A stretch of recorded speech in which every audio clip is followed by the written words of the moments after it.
Билдәле башҡорт яҙыусыһы Рәшит Солтангәрәевтең «Тыуған йорт» хикәйәһенән өҙөк тыңлағыҙ. Туҙан туҙҙырып килгән машина ауыл осондағы тау моронона еткәс, кузовтағы кеше кабинаға һуға башланы. «Эй, туҡтат, туҡтат! Ҡайтып еттек бит инде!» «Ниңә? Өйөгөҙгә илтеп ҡуйырмын. Булды, рәхмәт. Ҡалғанын үҙебеҙ ҙә ҡайтып етербеҙ. Бына уны ғына төшөрөшһәгеҙ ҙә, һеҙҙең менән иҫап-хисап бөттө». Кабинанан йәш балаһын күтәреп, 4-5 йәштәрҙәге малайын етәкләп бер ҡатын төштө.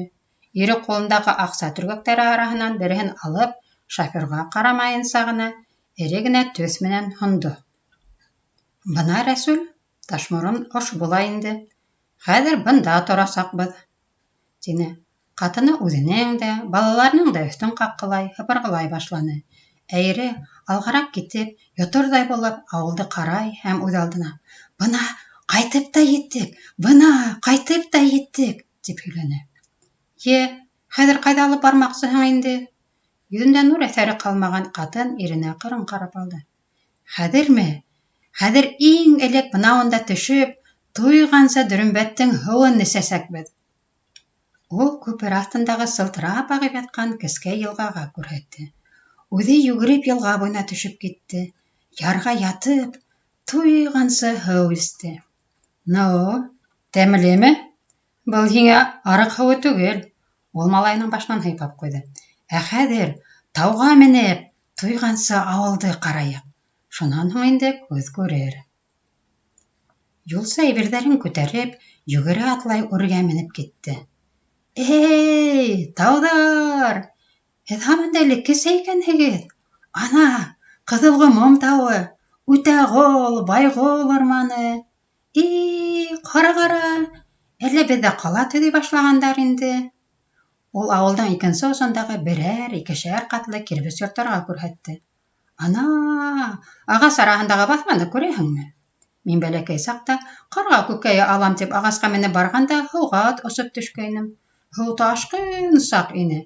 Шәмсетдин бабай аты менән йөҙөп килеп, шул баҫма эргәһендә тотоп алған. Теге ҡаптыртын күпсеп һыуҙа йөҙөп тик барам икән». Бисәһенең тыңламауын белһә лә, ул һаман һөйләй бирҙе.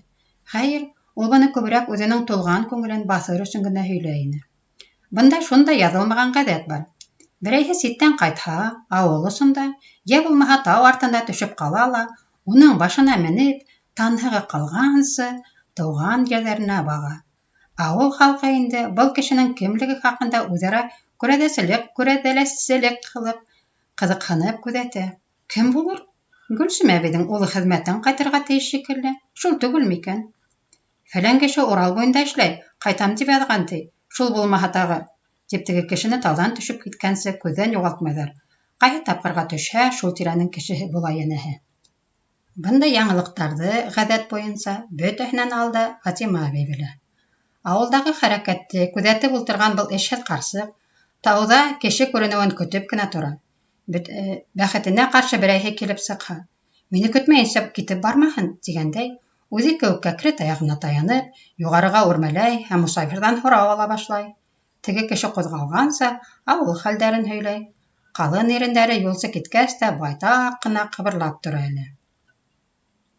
15 йыл буйына ситтә йөрөп, ауыл хаҡында ҡош телендәй генә хәбәр ҙә алмаған Ғөбәйҙулланың аҫҡа төшкәнселәр кемделер күргеһе, һорашҡыһы килгәйне. Сөнки был көйөнсә һап-һаптағай ғына барып төшөргә уңайһыҙлана, хатта бер аҙ тартына ине. Бына ахырҙа көткән кешеһе күренде. Кем булыр икән? Ғөбәйҙулла тулҡынланыу баҫып, уға ҡаршы атланы, ҡулын күтәрҙе. Мотоцикл унһыҙ ҙа был табан килә ине инде. Теге кеше, машинаһын тағанына ултыртҡас, күҙлеген һалып, былар эргәһенә килде. Ят кеше бер аҙ аптырабыраҡ ҡарап торҙо ла, танығас йылмайып: «Әллә, Ғөбәйҙулла инде. Һаумы? Ҡайттығыҙмы?» «Тимербай, ситтә осратҡан булһам, танымаҫ инем әй. Мин дә...» Элекке күрше малайҙар ирҙәрсә эскерһеҙ һәм ҡыуаныслы күрештеләр. Бындай саҡта ҡапыл ғына һөйләшер һүҙ ҙә булмай бит ул. Ҡорҙаштар бер нисә ҡат нисек йәшәүҙәрен, нисек ҡайтып итеүҙәрен, өҫтән-өҫтән генә тормош хәлдәрен һорашып алдылар. Ахырҙа Ғөбәйҙулла күҙ ҡырыйы менән генә ялтырап торған мотоциклға ҡарап алды ла: Минең дә бар ине бындай ат, һатып китергә туры килде, тигән булды. Табып булмай ҡалғанда әле ул. Ярай әле селпәгә ҡайтҡас та совхоз дирекцияһы специалисттарға алып бирҙе. Береһе миңә эләкте. Йөрөү күп бит. Бына әле лафетсылар эргәһенә китеп бара инем. Лафетсылар, ти? Һин нимә, әллә бригадир маҙармы хәҙер? Тимербай үҙенең ситтә тороп институт тамамлауын, 2нсе йылы инде ауылда агроном булып эшләүен һөйләгәс, Ғөбәйҙулланың йөҙө үҙгәреп китте. Күрһәтергә тырышма ла, көнсөллөк сатҡылары һиҙелеп тора ине. Улай, эш хаҡы нисек һуң? Ул шым ғына һорап ҡуйҙы. Хаҡы тепне инде. Уныһы эшеңә ҡарап, агрономдарға игенде ҡалай үҫтерһәң, хаҡын да шулай түләйҙәр. Былай етә. Ауыл ерендә ни аҡса әллә ни күп кәрәкмәй бит ул. Уныһы шулай инде. Минең дә тегендә арыу ине. Ул үҙен йыуатыр өсөнмө, әллә иптәшенең агроном булыуына артыҡ иҫе китмәүен күрһәтергә тырышыпмы, тегендә күпме алып эшләүе, нисек йәшәүҙәре, ниндәй ҡаралтылары булыуы хаҡында һөйләп алды. Һүҙ әллә ҡайҙараҡ китеп барҙы. Ҡорҙаштар, башҡа һөйләшеп нәмә тапмағандай, икеһе ике яҡҡа ҡарап тынып ҡалды. Ғөбәйҙулланың ауылдан сығып китеүенә байтаҡ ваҡыт үткән.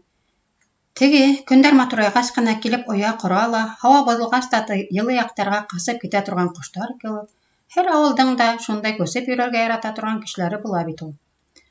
Һуғыштан һуңғы йылдарҙа Ташкент, Урта Азия тип сығып китеү бер ғәҙәт ине. Ҡайһылары үҙҙәренең тормошон рәткә һала алмаһа ла, ғаиләһе менән йүнләп тора алмаһа ла, ғәйепте үҙендә түгел. Ауылынан күреп, сит яҡҡа тайыу яғын ҡараған була торғайны. Хәйер, ундай китеүселәр.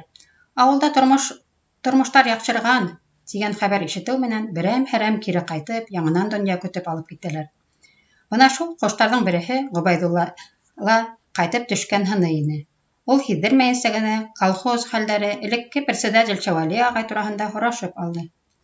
Пенсияға сыҡҡайны ла, тик ятырға риза булмайынса, яңынан эшкә башланы. Умартасы ул хәҙер, тине Тимербай. Ғөбәйҙулла бер аҙ иркен һулап ҡуйҙы. Теге ваҡыт колхоздан ебәреүҙе һорап килгәс, унһыҙ да эшкә кеше еткерә алмай аптырап йөрөгән Шәвәли ағай бик асыуланғайны уға. Бәхетте еңел генә тапмаҡсы булаһың. Ағиҙелдең аръяғында бер энәгә бер һыйыр, ти. Тормош гел ошо көйө генә торор тип уйлаһыңмы? Һеҙгә, йәштәргә, ауылдың киләсәген дә уйларға кәрәк. Шәвәли ағай уға ысынлап өгөтләп ҡараны. Был хәйерсе ауылда йәшәп булмаҫ. Мырҙам, улай оло һөйләмә. Ергә төкөрмә, кире яларға туры килмәһен. Бер кәрәкмәһә, бер кәрәгер. Ә бына һин уға кәрәгерһеңме икән?